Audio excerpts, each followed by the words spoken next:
তো লাস্ট ভিডিওতে তোমরা দেখেছিলে আমরা এসেছি মায়াপুর 4 বন্ধু মিলে, আর সকাল সকাল বেরিয়ে পড়েছিলাম মায়াপুরটা ভালোভাবে ঘুরতে। চলো দুপুরে কোথায় কোথায় যাচ্ছি তা তোমাদের সাথে শেয়ার করি আজকে। আর যারা আমার মায়াপুর ট্রিপের পার্ট 1 আর পার্ট 2 টি দেখোনি তারা অবশ্যই আগে সেই দুটি দেখার অনুরোধ থাকলো। সো হে ভিউয়ার্স, কেমন আছো সবাই? আমি আবার তোমাদের সকলকে স্বাগত জানাই আমার 30 ডেজ নষ্ট ভিডিও ডে 26 এ। তো সকালে ঘোরাঘুরি শেষ করে যখন দুপুর, তখন অন্য প্রসাদ পাওয়ার জন্য আমরা 60 টাকার এই কুপন কেটে নিই নামটা ভবনের, আর তা নিয়ে লাইনে দাঁড়িয়ে পড়ি। আর এটা হচ্ছে আমাদের 2 নম্বর নামটা ভবনের নিচের হল এরিয়া, যেখানে বসে প্রসাদ পাওয়ানো হয়ে থাকে। তো চলো আমাদের অন্যের সাথে তার কি কি দেওয়া হচ্ছে তা তোমাদের দেখাই। তো আমাদের অন্যের সাথে দেওয়া ছিল ডাল, 15 সবজি আর মিক্স সবজি, আর একটা বাটিতে দেওয়া ছিল পায়ে। দুঃখের কথা কি আর বলে, আমার দুটো তরকারি এক জায়গায় হয়ে গিয়েছিল।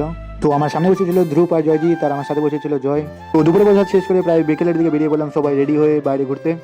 मतलब वो अलग ही लेवल का बंदा था। তো তারপরে প্রায় সবাই 5 মিনিটে হেঁটে চলে আসি আমরা মায়াপুর গোশালাতে। তো চলো ভিতরে কতগুলো গোমাতা রয়েছে তোমাদের দেখাই সকলকে। আর এই সিঁড়ি দিয়ে উঠে এই গেট দিয়ে ঢুকে সরাসরি তোমরা দর্শন পেয়ে যাবে গোমাতার। আর এখানে রয়েছে প্রায় হাজারো গোমাতা। তো চলো সবগুলোকে তোমাদের দেখানো যাক।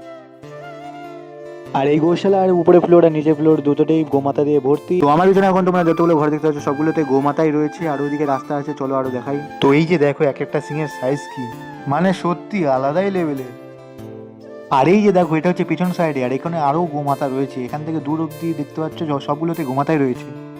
ভিডিওটি ভালো লেগে থাকলে অবশ্যই লাইক করে দিও বন্ধুরা, চ্যানেলটি সাবস্ক্রাইব করে পাশে দেখো। আর এই যে দেখো এখানে আমি ছাড়া আরো অনেকেই রয়েছে, প্রীতমদা, টগরদা, ধ্রুব, জয় আর জয়জিৎ। আর তারপরে গোশালা থেকে বেরিয়ে একটু হেঁটে আমরা চলে আসলাম শ্রীল পৌবাদের সমাধি মন্দিরের সামনে। আর এর ঠিক ডান দিকে ছিল আমাদের মায়াপুর চন্দ্রোদয় মন্দির। আর এই যে দেখো আমাদের শ্রীল পৌবাদের সমাধি মন্দিরে একদম কাছ থেকে ভিউ।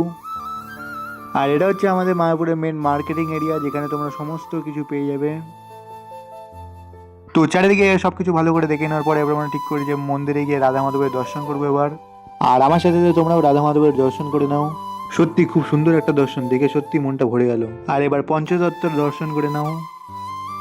দর্শন ভালো লেগে থাকলে তোমরা অবশ্যই কমেন্টে হরে কৃষ্ণা লিখে দিও মন থেকে। আর নরসিংহদেবের ওখানে ভিডিও শুট করতে পারিনি কারণ ওখানে ব্যাপক ভিড় ছিল। তারপরে মন্দিরের ভিতরে কিছুক্ষণ সময় কাটে তারপর সবাই বাইরে চলে আসলাম। আর এই হলো সেই ভাইরাল জায়গা যেটা আমি তোমাদের আগে ভিডিওতে দেখাবো বলেছিলাম। ভিড় দেখে বুঝতে পেরে গেছো এখানে ক্রেজটা কতটা রয়েছে। তো চলো আরো সামনে গিয়ে দেখাই তোমাদের।